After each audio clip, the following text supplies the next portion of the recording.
Hello guys, welcome back to the channel. कैसे हो आप सभी? आई होप आप सभी अच्छे होंगे और अपनी पढ़ाई आप काफी अच्छे से कर रहे होंगे।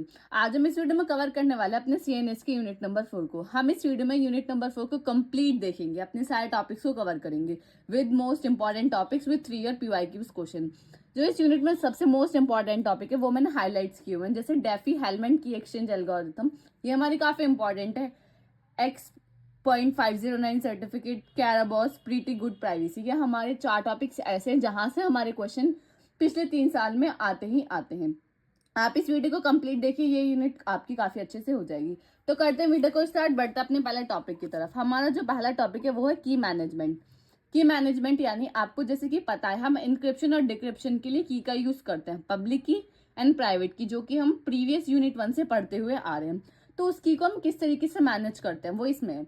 Key management refer to the procedure and processes and procedures involved in generating, storing and managing cryptographic key used in cryptographic algorithm to protect sensitive data.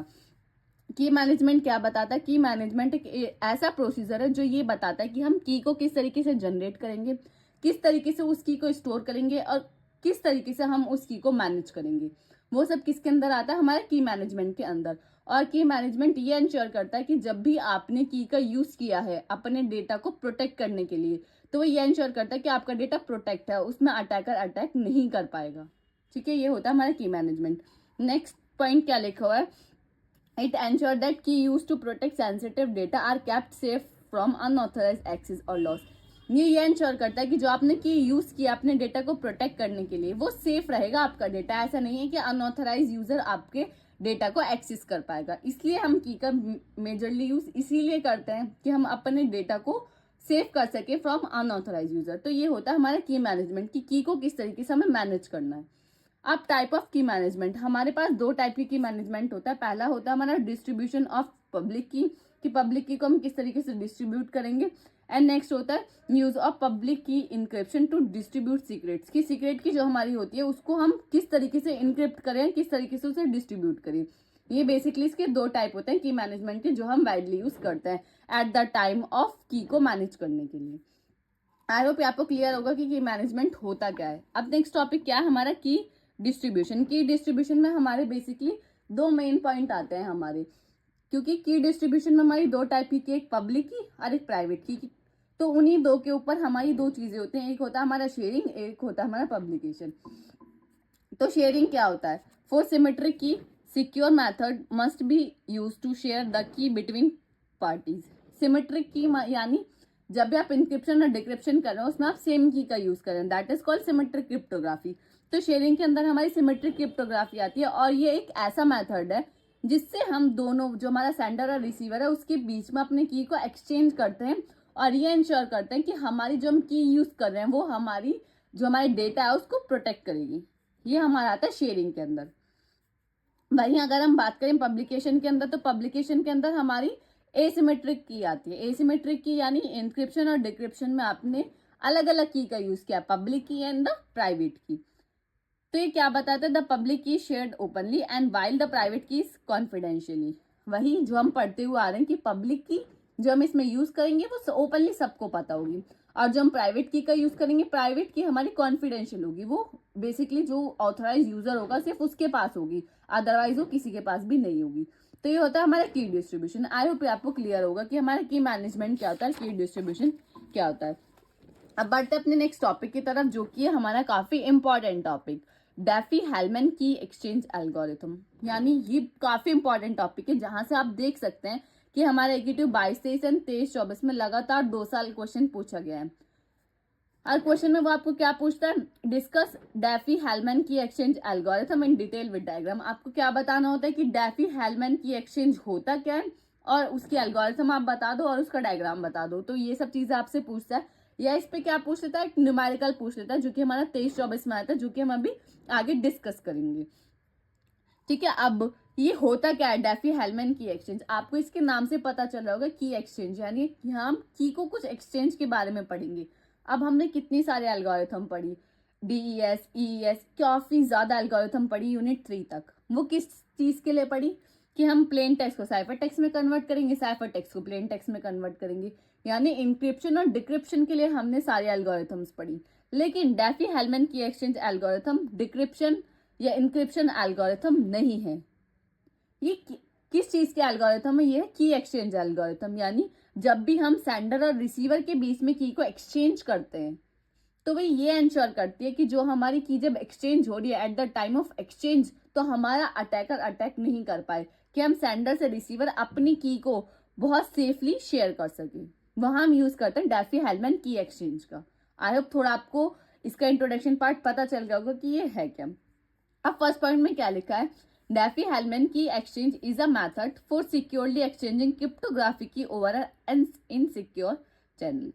कि हम किसी भी चैनल के, यानी जो भी आपका नेटवर्क है, चैनल से यहाँ मतलब कि कोई भी आपका नेटवर्क है, नेटवर्क के अंदर आप की को शेयर कर रहे हैं, तो इस एल्गोरिथम की हेल्प से आप ये इंश्योर कर सकते हैं कि जब आप की को शेयर कर रहे हैं तो वो सिक्योरली शेयर हो रही है, कोई भी अटैकर अटैक नहीं कर सकता वो की को, यानी जो आप की जिसके साथ शेयर करना चाहते हैं वो सिर्फ उसके पास पहुंचेगी, बीच में कोई भी थर्ड पार्टी का इन्वॉल्वमेंट नहीं होगा। ये होती है हमारी डेफी-हेलमैन की एक्सचेंज। अब नेक्स्ट पॉइंट में क्या है? It is not an encryption algorithm, जो कि मैंने आपको बताया कि इंक्रिप्शन डिक्रिप्शन एल्गोरिथम नहीं है।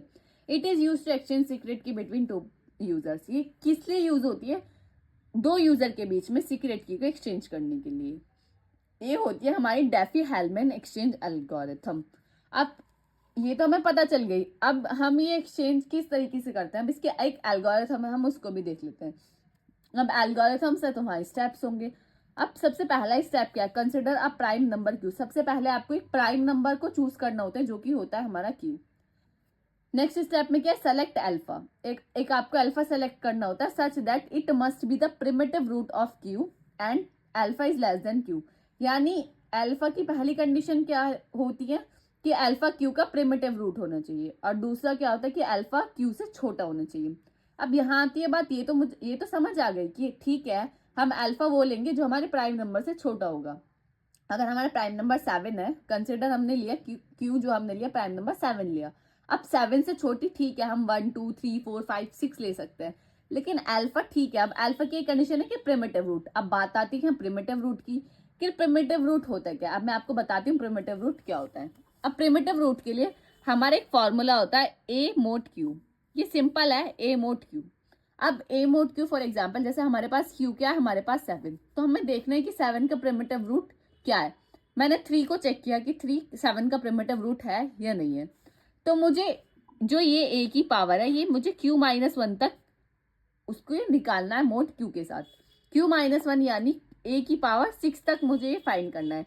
तो 3 की पावर 1 मोड 7 मैंने फाइंड किया 3 की पावर 2 मोड 7 2, 3 की पावर 3 मोड 7, 3 की पावर 4 मोड 7, 3 की पावर 5 मोड 7 5 आया, 3 की पावर 6 मोड 7 जो कि मेरा 1 आया। आपको पता है यहाँ मैंने 6 तक फाइंड किया, जैसे मैंने आपको बताया कि Q-1 तक आप फाइंड कर लेंगे। सबसे पहले आपने फाइंड कर लिया। अब आपको पता कैसे चलेगा कि 3 7 का प्रिमिटिव रूट है या नहीं है? उसके लिए आपको क्या चेक करना पड़ेगा? 7 तक, यानी Q-1। Q-1 तक हमारे कौन कौन से नंबर आते हैं? 1 से लेके 6 तक आते हैं। अब आप देखो जो आपने फाइंड किया, क्या 1 से लेके 6 तक सारे नंबर आ रहे हैं? 1 भी आ रहा है, 2 3 4 5 6, हाँ सारे आ रहे हैं। ऐसा नहीं है कि ऑर्डर में आने चाहिए, एक सीक्वेंस में आने चाहिए, सिर्फ आपको ये चेक करना है कि 1 से 6 तक, यानी 1 से Q-1 तक जो भी नंबर हैं वो इसके अंदर आ रहे हैं, जो आपने फाइंड किया है, हाँ आ रहे हैं। तो इसका मतलब क्या है कि 3 हमारा 7 का प्रिमिटिव रूट है। ये होता है प्रिमिटिव रूट फाइंड करने के लिए। अब कभी कभी क्या होता है, फॉर एग्जाम्पल कि हाँ 6 नहीं, यहाँ 2 आ गया, तो यहाँ अगर रिपीटेडली हमारे पास कोई नंबर आ जाता है तो वो हम वहीं डिस्कार्ड कर देंगे कि वो हमारा प्रिमिटिव रूट नहीं हो सकता। अगर कहीं पे भी हमारे क्या आ जाते हैं, सेम आ जाता है, यानी एक नंबर रिपीट होने लगता है, वहां हम उसको प्रिमिटिव रूट नहीं कहेंगे। उसी कंडीशन ये है कि एक यूनिक नंबर, हमेशा जब भी आप मोड निकालें तो हमेशा एक यूनिक नंबर होना चाहिए। तो ये होता है हमारा प्रिमिटिव रूट का कॉन्सेप्ट। आई होप आपको क्लियर होगा। ये हमारा होता है सेकेंड स्टेप। अब स्टेप नंबर 3 क्या होता है? Assume x A, private key of A and. आपको क्या करना है? प्राइवेट की को एज्यूम करना है। अब प्राइवेट की क्या होती है आपको पता है। अब एक्स ए जो हम प्राइवेट की बोल रहे हैं वो हमेशा क्यू से छोटी होनी चाहिए, यानी हमारा जो प्राइम नंबर है उससे छोटी हमें एक की को सेलेक्ट करना है। अब आप हमेशा याद रखें कि कैपिटल एक्स और कैपिटल वाई, अगर हम कैपिटल एक्स की बात कर रहे हैं तो हमारी प्राइवेट की, अगर हम कैपिटल वाई की बात कर रहे हैं तो वो हमारी क्या है? वो हमारी पब्लिक की है।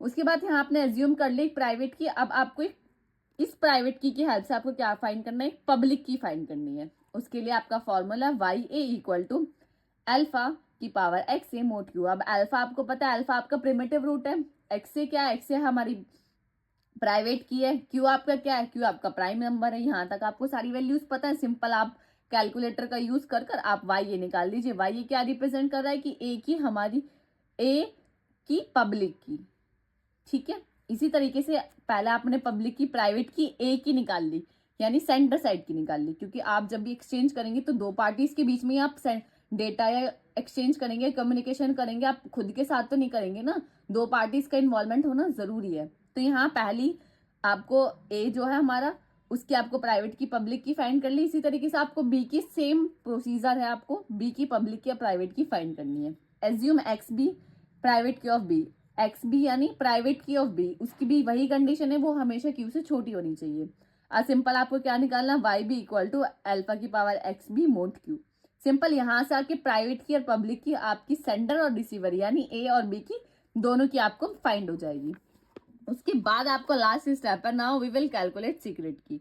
अब आपको क्या कैलकुलेट करना है, secret key. To calculate the secret key both the sender and receiver will use public key. जब भी आपको सीक्रेट की फाइंड करने के लिए आए तो उसका मतलब क्या है कि आपका जो सेंडर और रिसीवर है उन दोनों के बीच पब्लिक की शेयर हो चुकी है, यानी पब्लिक की सेंडर को भी पता है, रिसीवर को भी पता है, जब भी हम सीक्रेट की फाइंड कर पाएंगे। तो सीक्रेट की फाइंड करने का फॉर्मूला क्या है, K1 equal to y b x a mod q, K2 equal to y a x B mod q. यह हमारा K1 और K2 हमारा क्या है, सीक्रेट की है। इफ अगर हमारा ऐसा होता है कि K1 इक्वल टू K2 आ जाता है, then we can say that the exchange is successfully, यानी जो हम डेटा को एक्सचेंज करना चाह रहे थे वो हमारा सक्सेसफुली हो गया, बीच में अटैकर ने कोई इन्वॉल्वमेंट नहीं किया, हमारा रिसीवर के पास एकदम अच्छे से डेटा पहुंच गया है, अगर हमारे K1 इक्वल टू K2 आता है। तो यहाँ ये होती है हमारी एल्गोरिथम्स, जो आपको स्टेप्स आपको पता होने चाहिए, आपको फॉर्मूले इसके याद होने चाहिए।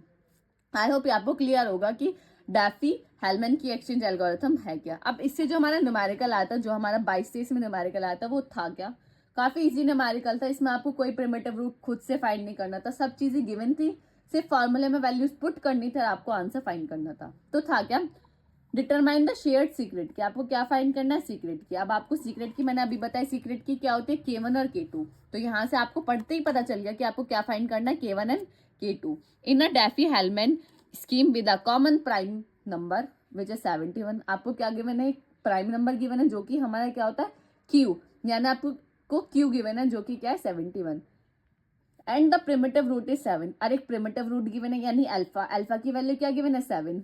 Given the private key of parties a and b are 5 and 12 respectively, यानी जो आपकी प्राइवेट की ए और बी की है वो क्या, आपकी ए की प्राइवेट की 5 है और बी की प्राइवेट की क्या है, आपकी 12 है। तो आपको फिर क्या फाइंड करना है, आपको फाइंड करना है कि हमारा जो सीक्रेट की है वो हमारी क्या होगी। तो बढ़ते हैं इसके सॉल्यूशन की तरफ। तो इसमें हम देखेंगे कि हमारी क्या क्या चीजें गिवन है। तो क्यू क्या है हमारा 71, अल्फा क्या है हमारा 7, एक्स ए क्या बता रही कि प्राइवेट की ऑफ एक्स क्या है हमें 5, प्राइवेट की ऑफ बी क्या है हमारी 12। तो सबसे पहले आप क्या फाइंड करेंगे, उससे पब्लिक की को फाइंड करेंगे, क्योंकि आपको प्राइवेट की से पब्लिक की फाइंड करना आता है ना। तो वो आप सिंपल फॉर्मूला रखेंगे, फॉर्मूले में वैल्यूज रखेंगे, पब्लिक की को फाइंड करेंगे। तो calculate the public key of a, then y a equal to alpha की power x a mod q. Alpha क्या है आपका 7, 7 की पावर 5 मोड 71। आप इसकी वैल्यू को फाइंड करेंगे तो वो आएगा 51। ये मतलब ये कैलकुलेशन मुझसे भी मिस्टेक हो सकती है, अगर हो गई तो उसके लिए सॉरी। एक बार आप खुद से कैलकुलेट करके देखें कैलकुलेटर से, तो आपको ज्यादा अंडरस्टैंडिंग होगी, क्योंकि आपको मोड निकालना आना चाहिए, वैल्यूज फाइंड करनी आनी चाहिए कैलकुलेटर से। इसी तरीके से आप कैलकुलेट करेंगे public key of B. Public key of B के लिए आप क्या फॉर्मूला यूज करेंगे, Y B equal to alpha की power X B mod Q. तो आप वैल्यूज को फाइंड करेंगे तो आपकी पब्लिक की क्या आएगी, आपकी 4। तो यहाँ से आपने पब्लिक की एंड प्राइवेट की दोनों फाइंड कर लिए हैं, ए की भी और बी की भी। देन अब आपको सिंपल वैल्यूज को पुट करना है K1 और K2 को फाइंड करने के लिए, यानी सीक्रेट की को फाइंड करने के लिए। तो पहले आप K1 फाइंड करेंगे, K1 equal to y b x a mod q, 4 की पावर 5 मोड 71, जो कि आएगा हमारा 30। अब K2 आप फाइंड करेंगे y x B mod Q, तो वो भी आएगा 30। तो यानी हमारी सीक्रेट की क्या है 30। इसका मतलब K1 और K2 हमारा सेम आ रहा है। इसका मतलब ये है कि जो आपने वैल्यूज ली हैं इसके अंदर, एज्यूम की हैं, उसके थ्रू जो आप डेटा सेंड करना चाह रहे हैं सेंडर के पास, वो सेंड हो चुका है। यानी सक्सेसफुली वो हमारा डेटा को एक्सचेंज कर चुके हैं, क्योंकि हमारे सीक्रेट की दोनों की क्या आ रही है, इक्वल आ रही है। तो आई होप आपको क्लियर होगा कि डैफी हेलमैन की एक्सचेंज किस तरीके से वर्क करती है। अगर न्यूमेरिकल आता है तो आपको किस तरीके से उसमें वैल्यूज पुट करके फाइंड करना है। ठीक है, अब बढ़ते हैं अपने नेक्स्ट टॉपिक की तरफ, जो कि हमारा public key distribution.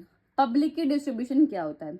Public key distribution is a method in cryptography that allow people to securely share a public key with other. Public key distribution एक ऐसा मेथड है क्रिप्टोग्राफी के अंदर जिससे आप अपनी पब्लिक की को किसी अदर के साथ शेयर कर सकते हैं। अदर क्या, एक ए है एक बी है, ए को अपनी पब्लिक की बी के साथ शेयर करनी है। तो ऐसा तो है नहीं कि वो ऐसे शेयर कर देगा, वो एक ऐसा मीडियम चाहिएगा कि हमारा जो अटैकर है वो अटैक ना कर पाए और वो बहुत इजीली जिसके साथ शेयर करना चाह रहे हैं वो शेयर कर पाए। तो by the help of public key distribution ये इंश्योर करता है कि जब आप पब्लिक की किसी के साथ शेयर कर रहे हैं तो आप सिक्योरली शेयर कर पा रहे हैं, इसमें कोई भी बीच में अटैकर अटैक नहीं कर रहा है। अब कुछ तो मेथड्स होंगे, लाइक आप कोई तो वे होगा आप जिससे आप अपनी पब्लिक की को एक्सचेंज कर पा रहे हैं। तो देयर आर 4 वे, यानी हमारे पास 4 वे हैं, हम अपनी पब्लिक की को एक पर्सन से दूसरे पर्सन पर सिक्योरली हम क्या कर सकते हैं, शेयर कर सकते हैं। तो हमारे 4 मेथड्स क्या हैं? पहला है public announcement, publicly available directory, public की अथॉरिटी एंड पब्लिक की सर्टिफिकेट्स। ये हमारे 4 इससे क्या है, टाइप्स है। अब पहला टाइप क्या है, public announcement. Public announcement as the name suggest, यानी पब्लिकली आप अनाउंस कर रहे हैं। पब्लिक अनाउंसमेंट के अंदर क्या होता है, जो भी हमारा यूजर होता है वो पब्लिकली अनाउंस कर देता है कि मेरी पब्लिक की ये है। अब पब्लिक की ये है, उसने पब्लिकली अनाउंस कर दिया, तो हमारे जो भी सारे रिसीवर्स होते हैं उनको पब्लिक की तो मिल जाती है। लेकिन क्या होता है, ये बहुत अनसिक्योर वे है। अनसिक्योर वे क्यों है? क्योंकि जब आप पब्लिकली अनाउंस कर रहे हैं तो ऐसा हो सकता है कि जो हमारा अटैकर है उसको भी पता चल जाए और वो बहुत इजीली आपके डेटा को या इंफॉर्मेशन को हैक कर दे या अटैक कर पाए। तो that is called public announcement. ठीक है, अब इसके अंदर यही लिखा है पब्लिक अनाउंसमेंट के अंदर, here the public key is broadcast to everyone, जिसमें हम पब्लिक की जो है सबको बता देते हैं। जैसे कि यूजर है ये टोटली पब्लिकली अनाउंस कर देता है कि मेरी पब्लिक की ये है, और जो रेसिपिएंट यानी जो हमारे रिसीवर्स है उनके पास तो पहुंच जाती है, लेकिन जो अटैकर है शायद उसके पास भी पहुंच जाए। तो ये हमारा काफी ट्रेडिशनल वे था, अब हम इसको ज्यादा यूज नहीं करते। तो ये हमारा होता है पहला टाइप। आप डायग्राम के थ्रू समझ गए होंगे कि ये हमारा किस तरीके से वर्क करता है। नेक्स्ट है हमारा publicly available directory. Publicly available directory क्या है कि हमारे पास एक ऐसी जगह, फॉर एग्जांपल जैसे हमारा डेटाबेस होता है, डेटाबेस में हम अपने डेटा को सारे को क्या करते हैं, सेव करते हैं, जब हमें चाहिए होता है हम ले लेते हैं। इसी तरीके से ट्रस्टेड सेंटर है हमारा, जहां हम अपना नेम और अपनी पब्लिक की को स्टोर करते हैं, वो आता है हमारा पब्लिकली अवेलेबल डायरेक्टरी। ठीक है, जैसे कि फॉर एग्जाम्पल जैसे हमारा ये है, तो हमारा एलिस, जैसे कि एलिस नाम है और उसकी पब्लिक की क्या है, के। बॉब नेम है और के भी क्या है, पब्लिक की है। तो यहाँ नेम और पब्लिक की के साथ अब हम अपने पब्लिक की को बहुत सिक्योरली स्टोर कर सकते हैं। तो ये हमारे किसके अंदर आता है, पब्लिकली अवेलेबल डायरेक्टरी। इसमें यही लिखा हुआ है, in this type the public key is store in the public directory. एक डायरेक्टरी के अंदर हम अपनी पब्लिक की को अपने नेम के साथ स्टोर करते हैं। और जो हमारा ट्रस्टेड सेंटर है, वो जो जहाँ वो सेंटर है वो हमारा ट्रस्टेड सेंटर है। ऐसे नहीं कि हमने किसी के पास भी उसको स्टोर करा दी, ट्रस्टेड सेंटर है एक। तो ये होता है हमारा पब्लिकली अवेलेबल डायरेक्टरी। अब थर्ड क्या आता है, पब्लिक की अथॉरिटी। पब्लिक की अथॉरिटी क्या होती है? पब्लिक की अथॉरिटी एक अथॉरिटी होती है जो जिसके पास हम अपनी पब्लिक की रखते हैं, जब हमें चाहिए होती है तो हमें उसके पास रिक्वेस्ट भेजनी होती है और वो हमें एंश्योर करते कि वेरीफाई करते कि आप ऑथोराइज यूजर हो या नहीं हो। वो हम डायग्राम में देखेंगे। इसमें क्या लिखा है, क्या लिखा हुआ है, it is similar to the directory. ये हमारा सेम डायरेक्टरी की तरह वर्क करता है बट इम्प्रूव सिक्योरिटी। इसमें इतनी ज्यादा सिक्योरिटी नहीं है, लेकिन ये इसका एडवांस वर्जन है, इसमें हाई सिक्योरिटी है। By tightening control over the distribution of keys from the directory. ये इस पे भी डिस्ट्रीब्यूट यानी इस पे इसका भी कंट्रोल होता है कि डायरेक्टरी के अंदर कौन कौन सी आपकी कीज कहाँ कहाँ डिस्ट्रीब्यूट होंगे या कहाँ कहाँ आप स्टोर करेंगे या किस किस को हम दे सकते हैं। तो ज्यादा इसमें सिक्योर वर्जन है ये। It require to user to know the public key for the directory. इसमें ये रिक्वायर होता है कि यूजर को पता रहे अपनी डायरेक्टरी के बारे में और अपनी पब्लिक की के बारे में, कि मेरी डायरेक्टरी यानी अपने कहाँ स्टोर की है और आपकी पब्लिक की क्या है। अब हम इसे डायग्राम के थ्रू समझने की कोशिश करेंगे कि पब्लिक की अथॉरिटी होती क्या है। अब पब्लिक की अथॉरिटी, अब हमारा एक यूजर ए है, यूजर बी है। अब यूजर ए यूजर बी के साथ कुछ डेटा को एक्सचेंज करना चाह रहा है। अब वो सबसे पहले क्या करेगा, अब वो सबसे पहले हमारा जो पब्लिक की अथॉरिटी है उसके पास सारी पब्लिक की है, ए की भी बी की भी। अब उसको जब कम्युनिकेट करना, सबसे पहले उसको बी की पब्लिक की चाहिए। अब वो क्या करेगा, वो रिक्वेस्ट भेजेगा पब्लिक की अथॉरिटी को। अब पब्लिक की अथॉरिटी के पास की रिक्वेस्ट भेजेगा कि आप मुझे पब्लिक की बी की दे दें, बी की पब्लिक की आप मुझे दे दें। आपने रिक्वेस्ट करी, अब पब्लिक की अथॉरिटी ने पब्लिक रिक्वेस्ट जो आई उसको एक्सेप्ट किया, और उसके बाद उन्होंने क्या किया, उसको बाद उन्होंने वेरीफाई किया कि जो हमारे पास रिक्वेस्ट आई है वो हमारा जो यूजर है वो ऑथराइज यूजर है या ऐसी फेक है, या ऐसी हमारे पास रिक्वेस्ट आ गई है।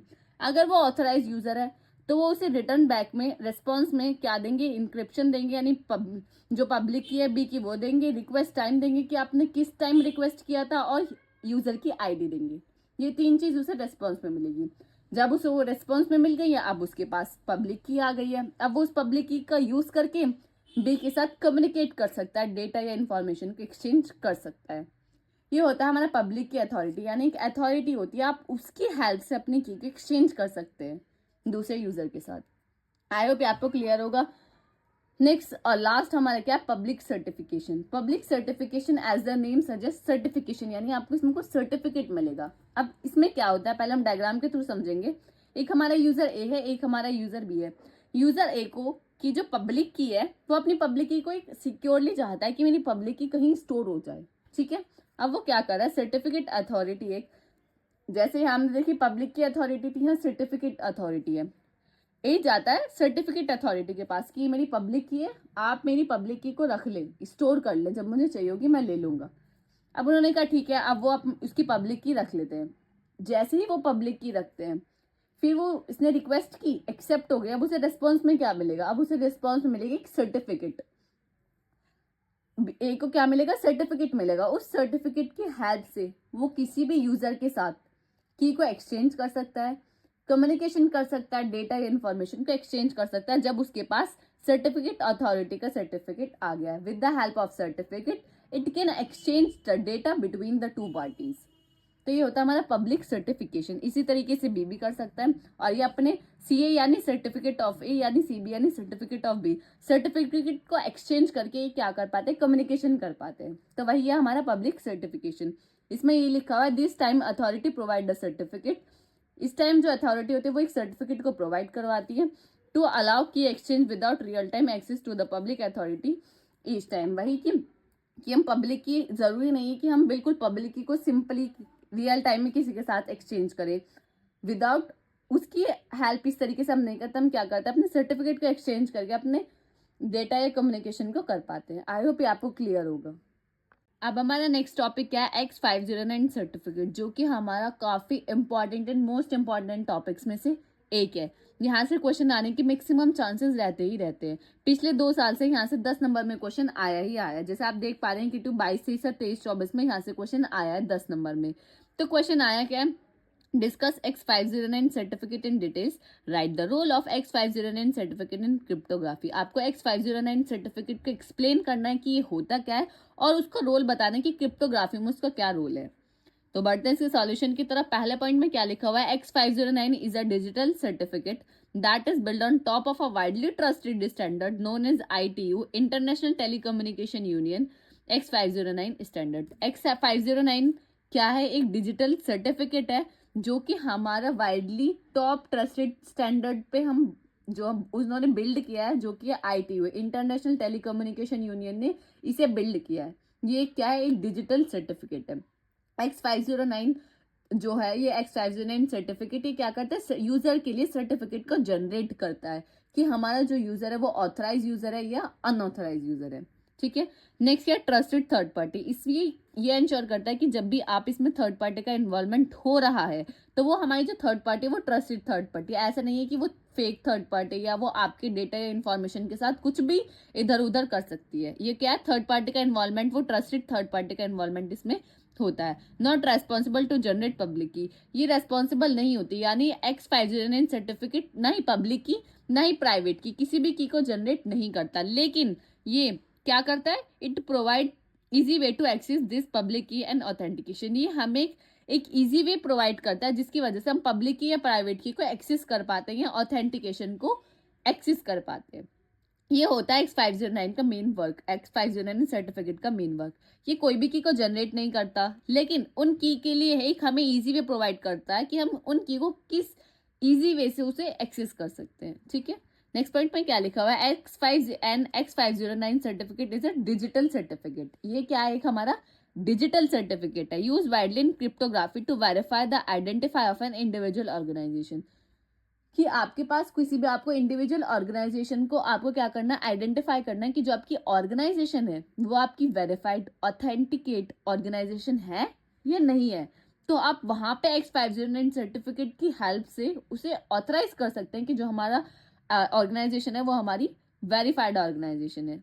ठीक है, it is a part of public infrastructure and it ensure secure communication over the network like the internet. आप ओवर द नेटवर्क आप कभी भी कम्युनिकेशन कर पा रहे हैं किसी भी दूसरे के साथ, तो ये इंश्योर करता है कि आप सिक्योरली कम्युनिकेशन कर पा रहे हैं। थर्ड पार्टी का जो इन्वॉल्वमेंट है वो आपको कोई भी हार्म नहीं पहुंचाएगा और बहुत आप इजीली डेटा या इंफॉर्मेशन के एक्सचेंज कर सकते हैं। और ये किसका पार्ट है, ये पब्लिक इंफ्रास्ट्रक्चर का एक पार्ट होता है। कौन, X509 सर्टिफिकेट। ठीक है, नेक्स्ट क्या लिखा हुआ है, X509 certificate are crucial for building trust online. यानी ऑनलाइन पे ट्रस्ट बिल्ड करता है ये, क्योंकि सब चीज़ आप देख पा रहे होंगे कि आज के टाइम सब चीज़ें XYZ ऑनलाइन है। तो उस हमें ऑनलाइन पे ट्रस्ट किस लिए हुआ, क्योंकि वहाँ हमने देखा कि वहाँ हम सिक्योरली सब चीज़ें कर पा रहे हैं। अगर आप किसी को पेमेंट कर रहे हैं तो वो उसके पास पहुंच रही है इजीली। ऐसा नहीं है कि बीच में कहीं किसी और के पास पहुंच रही है, ऐसा कुछ नहीं है। तो बहुत सिक्योरली पहुंच पा रही है, इसलिए हम कर रहे हैं। अगर इसमें कुछ ऐसा लाइक बग होता है या ऐसा होता है कि आप पेमेंट किसी और को कर रहे हैं, पहुंच किसी और को रही है, तो आपके दोबारा यूज करते हैं ऑनलाइन पेमेंट का, नहीं, कभी ऑनलाइन ट्रांजेक्शन नहीं करते। तो इसीलिए ये X509 सर्टिफिकेट बहुत ज़्यादा मेन रोल प्ले करता है कि जो हमारे यूजर्स हैं वो ऑनलाइन पर ट्रस्ट करें कि जो ऑनलाइन सब चीज़ें हो रही हैं या ऑनलाइन ऑथेंटिकेशन हम किसी चीज़ को कर रहे हैं तो वो हमारा क्या, वो ट्रस्टेड है, वो ठीक कर रहे हैं, वो गलत नहीं कर रहे। ठीक है, by ensuring that public key belong to the correct entities they make secure communication. और ये इंश्योर करता है कि जो हमारी पब्लिक की आई है वो हमारी सही पर्सन की है, वो ऐसे नहीं कि किसी की भी पब्लिक की उठा दी, नहीं, जिससे आप कम्युनिकेट कर पा रहे हैं वो उसी की ही पब्लिक की है और आप बहुत easily secure over the network communication कर सकते हैं by using the X509 certificate. ये होता है हमारा X509 सर्टिफिकेट। आई होप आपको क्लियर होगा कि होता क्या है, आपको समझ आया होगा। अब इसमें कुछ मेन कंपोनेंट होते हैं जैसे वर्जन नंबर, सीरियल नंबर, ये अब हम देखेंगे और ये आपको डायग्राम बनाकर ही आना है क्योंकि डायग्राम मोस्ट इंपॉर्टेंट है। अगर न्यूमेरिकल आ जाता है वहां सिंपल एक पेज में भी लिख देंगे, कोई दिक्कत नहीं, जिसको उतना सॉल्यूशन, अगर वो आधे पेज का सॉल्यूशन है तो आपको पूरे नंबर मिलेंगे। लेकिन जहां बात आती है थ्योरी की तो वहां डायग्राम मोस्ट इंपॉर्टेंट हो जाता है, तो आपको ये डायग्राम बनाकर आना ही आना है। तो इसका पहला कंपोनेंट क्या होता है, वर्जन नंबर। वर्जन नंबर तो सिंपल है, कौन सा वर्जन आप यूज करें X509 सर्टिफिकेट का। इसके 3 वर्जन है, वर्जन 1, वर्जन 2 एंड वर्जन 3। तो आप कौन सा वर्जन यूज कर रहे हैं, तो वो जो हमारा होता है फर्स्ट कंपोनेंट होता है।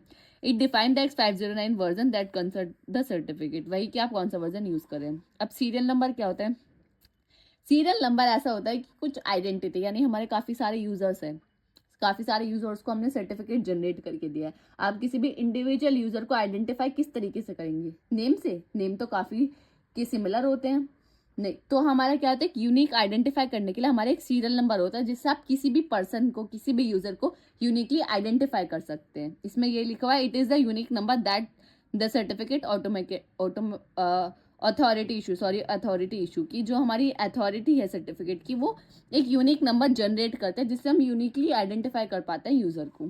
ठीक है, नेक्स्ट पॉइंट क्या, हमारा signature algorithm. Signature algorithm simple है, काफी सारे एल्गोरिथम हमने पढ़ी, तो हमारी ये algorithm for generating the signature को जनरेट करने के लिए हम सिग्नेचर एल्गोरिथम्स का यूज करते हैं।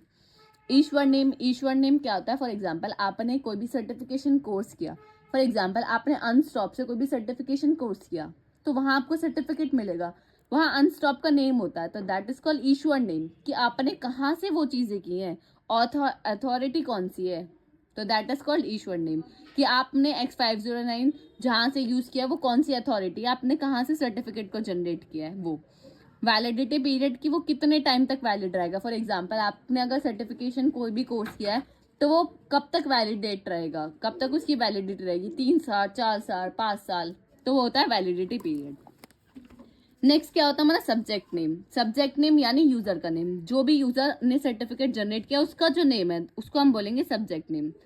Subject public information. Subject public information के हमारे अंदर क्या आती है, पब्लिक जो हमारी पब्लिक की होती है यूजर की वो, और यूजर की आईडी, वो दोनों चीज किसके अंदर आती है, सब्जेक्ट पब्लिक की इंफॉर्मेशन के अंदर आती है।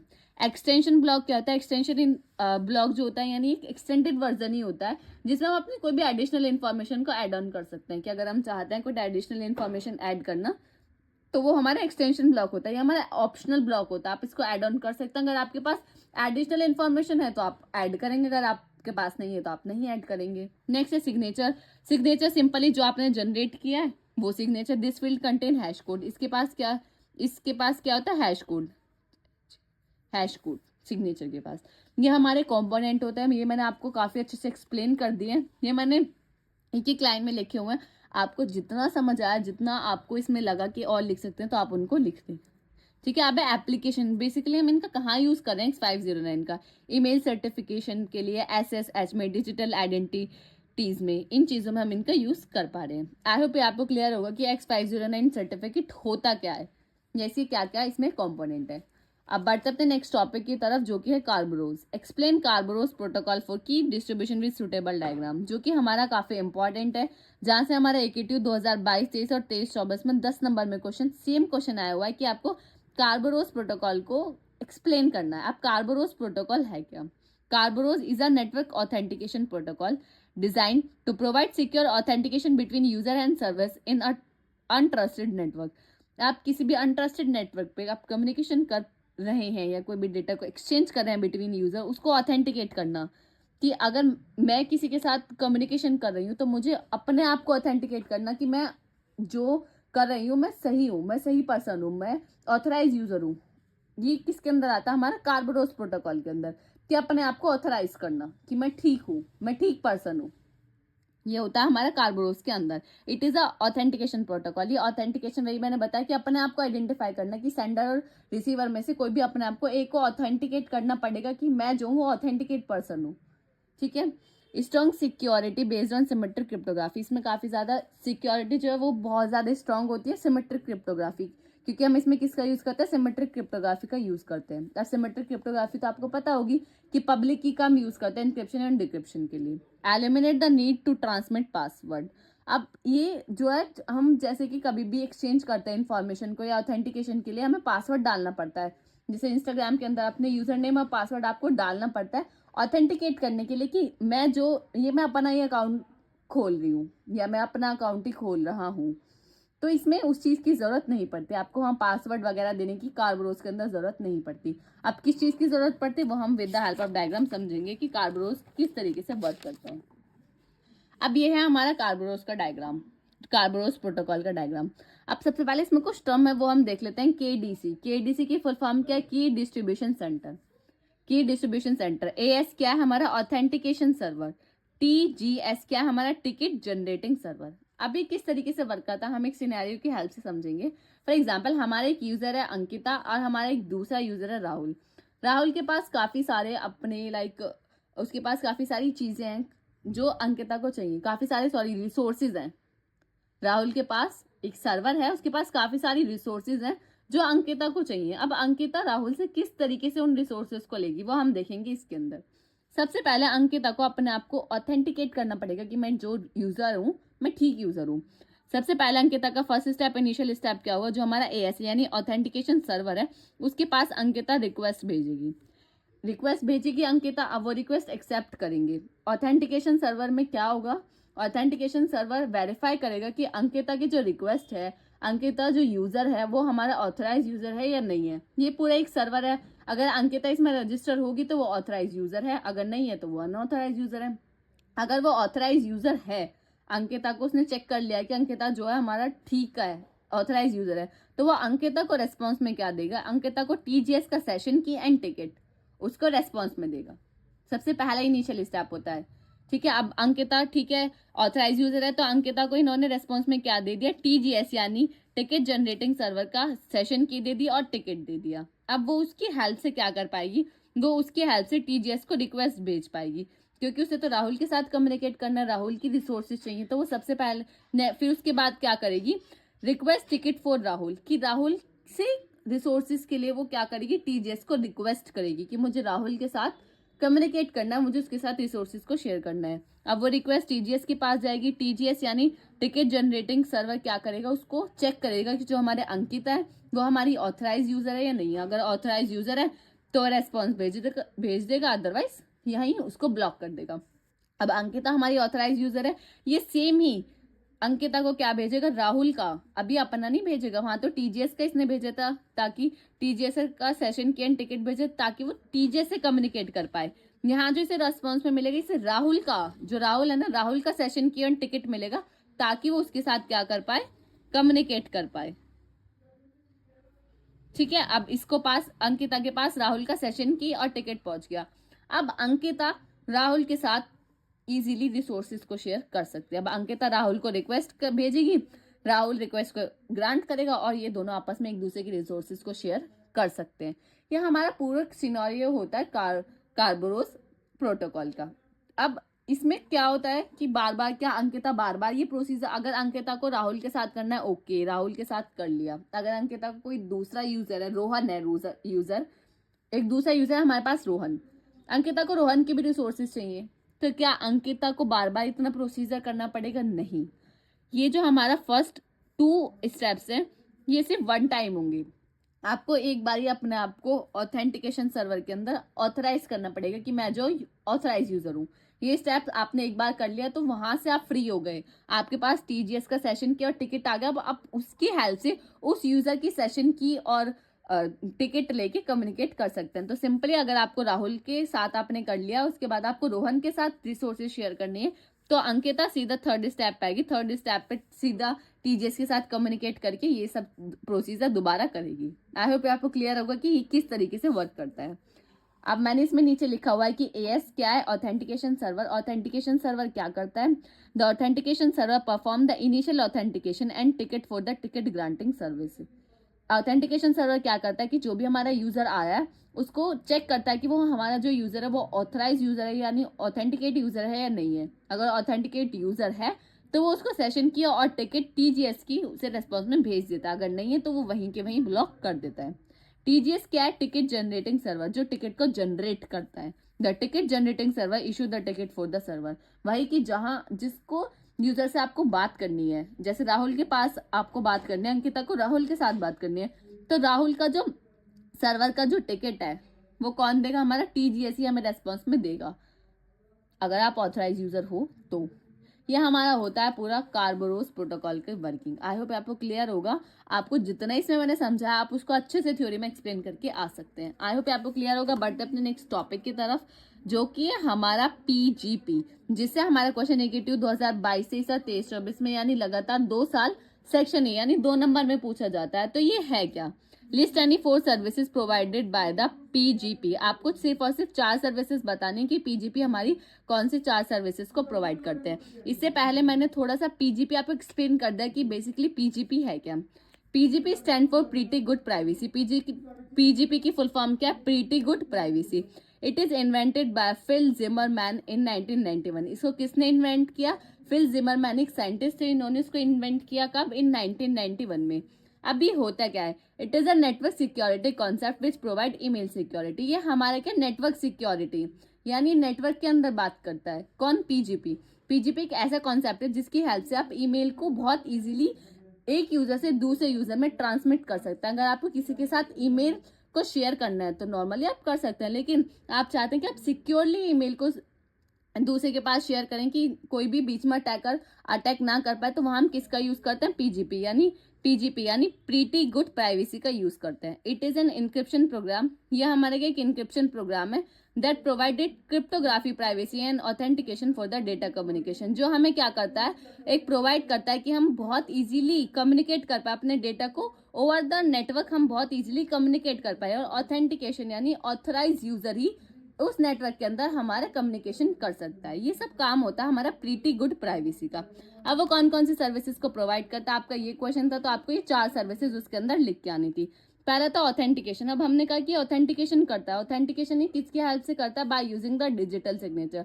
डिजिटल सिग्नेचर हम पहले अच्छे से पढ़ चुके हैं, तो डिजिटल सिग्नेचर की हेल्प से ये क्या करता है? ऑथेंटिकेट कर पाता है कि जो भी हमारा यूजर है वो हमारा क्या ऑथराइज यूजर है या नहीं है। दूसरा है कॉन्फिडेंशियलिटी। कॉन्फिडेंशियलिटी यानी जो भी हमारा डेटा है सिर्फ और सिर्फ वो ऑथराइज यूजर ही एक्सेस कर सकता है, अदरवाइज और अनऑथराइज यूजर है उसे एक्सेस नहीं कर सकता। We do not compress using the zip algorithm. हम इसमें क्या करना पड़ता है? जो भी हम डेटा को शेयर कर रहे हैं हमें उस डेटा को कंप्रेस करना पड़ता है। तो हम उस डेटा को कंप्रेस किसकी हेल्प से करते हैं? एक जिप एल्गोरिथम होती है, उसकी हेल्प से हम अपने क्या करते हैं? डेटा को कंप्रेस करते हैं। ये हमारे क्या होता है? इसकी 3 सर्विसेज होगी। लास्ट सर्विसेज क्या होती है? PGP provide email compatibility using radix 64 encoding scheme. ये क्या करता है? पीजीपी हमें एक ईमेल कॉम्पेटेबिलिटी का यूज करता है कि हम जो भी ईमेल किसी दूसरे यूजर के पास भेज रहे हैं तो वो सिक्योरली उसके पास पहुंच जाए, कोई भी अटैकर उसमें अटैक ना कर पाए। इसमें कुछ होता है कि लाइक एस्काई कोड होता है ना, ये जो भी हमारा डेटा होता है उसे एस्काई कोड में जनरेट करता है, उसके बाद फिर उसे 6 बिट में डिफ्रेंशिएट करता है, उसके बाद उसको सेंड करता है रेडिक्स 64 एल्गोरिथम का यूज करके। ये इसकी 4 सर्विसेज है जो हमें पीजीपी प्रोवाइड करता है। अब इसके कुछ इंपॉर्टेंट पॉइंट है पीजीपी के। पहला है हैशिंग, यानी ये हैशिंग का यूज करता है। नेक्स्ट क्या है? डेटा कंप्रेशन, यानी जो भी आप डेटा भेजोगे सेंडर से रिसीवर, वो डेटा क्या होता है? कंप्रेस्ड हो जाएगा। कंप्रेस यानी उसकी बिट जो है रिड्यूस हो जाएंगी। नेक्स्ट है सिमेट्रिक की क्रिप्टोग्राफी। किसका यूज करता है? सिमेट्रिक की क्रिप्टोग्राफी का यूज करता है, और as well as asymmetric key cryptography का भी ये यूज करता है। ये से कुछ मेन पॉइंट है। सिर्फ आपको 2 नंबर में ये 4 पूछी थी, मैंने थोड़ा आपको एक्सप्लेन कर दिया कि शायद इसमें से भी आपको कुछ पूछ सके। आई होप आपको क्लियर होगा। अब बढ़ते हैं अपने नेक्स्ट टॉपिक की तरफ, जो कि हमारा पब्लिक इंफ्रास्ट्रक्चर। अभी हमारा लास्ट टॉपिक है। अब देखेंगे पब्लिक इंफ्रास्ट्रक्चर क्या होता है। Public infrastructure provide a framework for establishing trust in digital communication. Public infrastructure क्या है? एक ऐसा फ्रेमवर्क है जिससे हम डिजिटल कम्युनिकेशन पर ट्रस्ट कर पाते हैं। अब डिजिटल कम्युनिकेशन आपको पता है कि जैसे आप डिजिटली ऑनलाइन सब काम करते हैं, तो उस पर ट्रस्ट बिल्ड करने के लिए हम पब्लिक इंफ्रास्ट्रक्चर का यूज करते हैं। अभी किस तरीके से यूज करता है? By binding identities to cryptographic keys through digital signature. हम काफी सारी चीजों को एक साथ बाइंड करते हैं और पब्लिक इंफ्रास्ट्रक्चर के अंदर उसको प्रोवाइड करते हैं, ताकि हमारे जो यूजर आए तो उसे क्या लगे कि जहां वो वर्क कर रहा है, जहां वो कम्युनिकेशन कर रहा है, वो क्या एक सिक्योर वे है। जैसे कि अब वो जो हम बाइंड कर रहे हैं वो क्या क्या बाइंड कर रहे हैं? लाइक हमारे अंदर जो कीज हम यूज करते हैं, पब्लिक की, प्राइवेट की, उनको बाइंड कर रहे हैं, डिजिटल सर्टिफिकेट का यूज कर रहे हैं, डिजिटल सिग्नेचर का यूज कर रहे हैं, जिसकी हेल्प से हमारा जो यूजर है वो इजीली कम्युनिकेट या डेटा को शेयर कर पा रहा है। नेक्स्ट है पीकेआई, यानी public key infrastructure to manage security through encryption. जब आप इंक्रिप्शन प्रोसेस करेंगे, उसको मैनेज कर उसकी सिक्योरिटी को मैनेज करने के लिए हम पब्लिक की इंफ्रास्ट्रक्चर का यूज करते हैं। Public key infrastructure security first embedded in 1990। सबसे पहले 1990 में इन्वेंट हुई थी पब्लिक की इंफ्रास्ट्रक्चर। ठीक है, आई होप ये आपको क्लियर होगा कि पब्लिक इंफ्रास्ट्रक्चर क्या है। यहाँ ये हमारी जो यूनिट 4 है ये हमारी कंप्लीट होती है। यहाँ हमने प्रीवियस 3 इयर्स के PYQ क्वेश्चन भी सॉल्व किया और सारे टॉपिक्स को यूनिट 4 के कवर किया। आई होप आपको क्लियर होगा। अगर आपको कोई भी डाउट है आप कमेंट सेक्शन में बता सकते हैं। अगर आपको ये नोट्स चाहिए तो आपको डिस्क्रिप्शन में एक लिंक मिलेगा, वहां से जाके आप हमारे नोट्स को बाय कर सकते हैं। Thank you for watching this video. मिलते हैं किसी अगली वीडियो में।